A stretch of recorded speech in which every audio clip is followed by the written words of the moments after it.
So welcome back to DC Silver Age Storytime, and today we're looking at All-Star Comics number 4 from March-April 1941. And this is the Flash section. The Flash prepares to carry out his FBI assignment. Let's see what these sealed orders look like.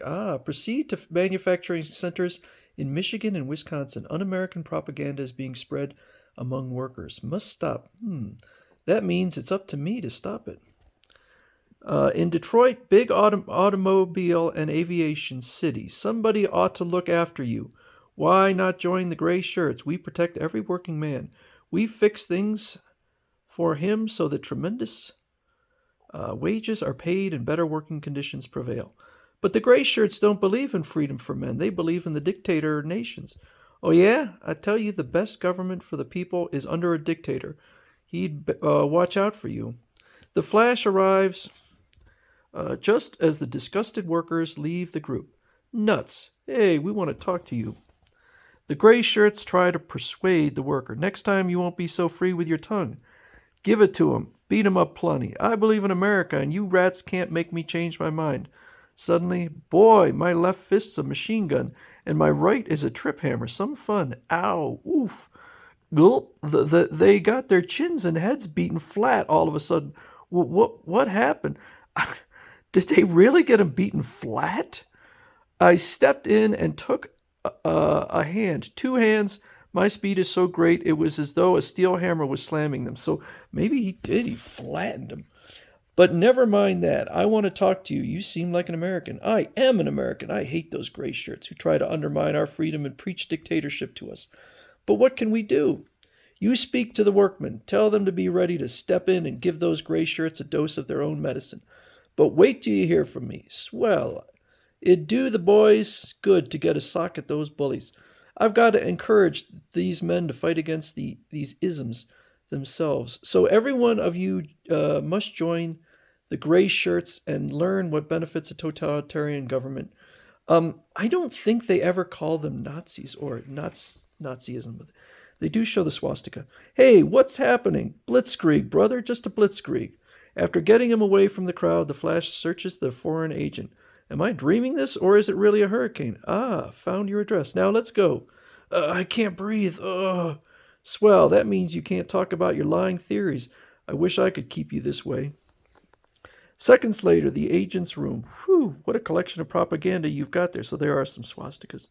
Who are you, anyway, and what do you mean invading my privacy? You have no right. The hypocrisy of the spy enrages Flash.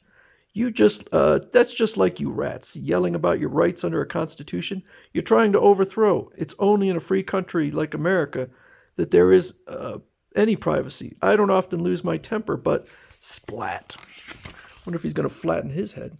Back to the workman dashes the Flash. I'll show them the type of man they've been listening to. Hello there, I gathered the boys together.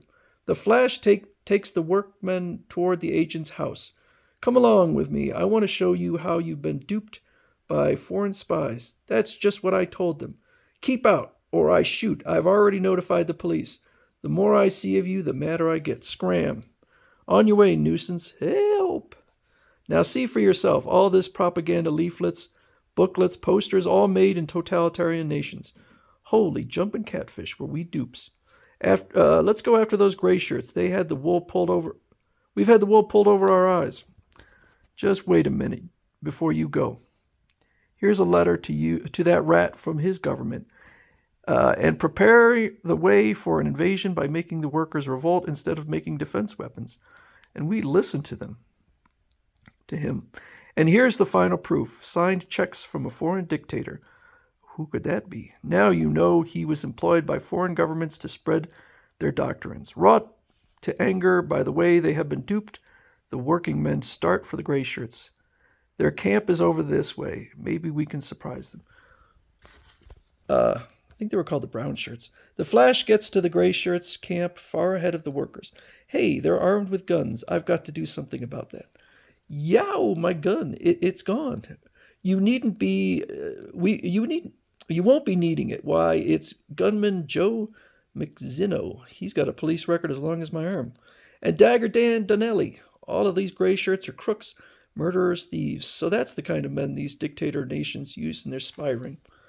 He hurls the rifles with such speed they become embedded in the tree trunks. This is one way to put these guns out of commission. The American working men and the treacherous gray shirts meet in the meadows. Try and pull the wool over our eyes, will you? This is for America, and this, and this. Oof, ow, help. At last, America is waking up to the danger that face it. Look at the boys go to work on those rats. Freedom is looking up again. Well, Mr. Flash, we did it. They won't hang around here anymore. Turn them over to the police and have their fingerprints looked up. They all have criminal records. Criminals, eh? That makes me feel like beating them up all over again. No, please. Oh, why did that guy with the wings on his hat have to show up here? You beat us all right, but wait till you see what happens to the Liberty. I don't know why he confessed that. The Liberty, I guess he doesn't realize how fast the Flash is. The Liberty, say, that's a refugee ship. It's due back to this country in a few days. I've read enough about the methods of spies to know they intend to blow up that ship, but how? Well, the Flash is racing across Ohio and Pennsylvania. We find the Liberty in mid-ocean. In the coal bin of the ship is a glass vial filled with a terrific explosive and also an acid that will eat through the glass of the vial when the ship is about in mid-ocean. The Flash nears the doomed ship. Show me the way to get below. Don't stop to argue. There's a time bomb on this ship. I ain't heard no ticking. It ought to be in the engine room. An explosion there would do the most damage. The boiler room. I think it's the Flash. Yeah, gosh. I can't find it anywhere. Maybe I'm wrong. Maybe there's no time bomb at all. Maybe there's a submarine waiting out there. Now, which to look for, bomb or submarine? Meanwhile, the acid eats through the glass of the bomb. Will the refugee ship go up in flames? I'd better get up on deck and look over the ocean and see if the submarine is... Whoa, coal! Say, that gives me an idea. The air rains coal as the Flash searches. I almost passed this place by. It's the first place a fire would start. Ah, success. Hope it hangs together until we hit the water. Needing air to explode with force, the bomb sputters underwater. Whew, that was close. Hey, I've seen that mark before.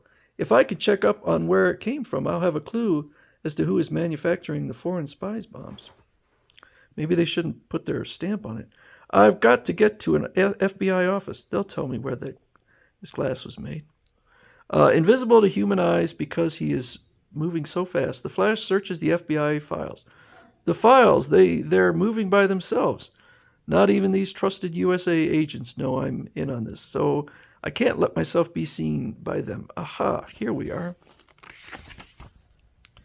The K in bottle sealed means a manufacturer concern in Maryland. It's only a small outfit, but it could be the center of the whole spy outfit. New York to Maryland in 3.5 minutes. There's the plant that made the glass bomb. Time bombs, rifles, cannon shells. Whew, this is a regular arsenal. Get 'em up, buddy. The Flash easily overpowers the guards. You boys will do better outside that place. I can't breathe. Let us alone. He returns to the spy arsenal and tosses a hand grenade into the massed weapons. Now to get away from here before the concussion gets us. Now, you cheap, treacherous rats. Who's the man behind this sabotage and revolution? So, you won't talk, eh? Well, here goes the old persuader. See how you like being human tops. Oh, I'll talk. Okay, spill it. The man is named Fritz Claver. He lives in Toledo, Ohio. He controls over 30,000 spies.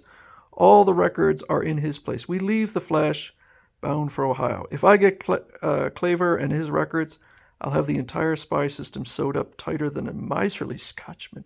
I looked it up on whether there was sabotage during World War II, and this was not World War II yet. So early 1941, which meant Pearl Harbor wasn't until later in the year. The only actual sabotage attempt, particularly by the German government, was something called Operation Pastorius, which landed 8 spies in the United States, and apparently it was a complete failure. So this stuff simply wasn't happening. Whether they were trying to spread propaganda, I don't know. But an idea of a 30,000-man spy ring, yeah, I don't think that was real. But anyway, we're going to continue on, and the next story will be the Green Lantern.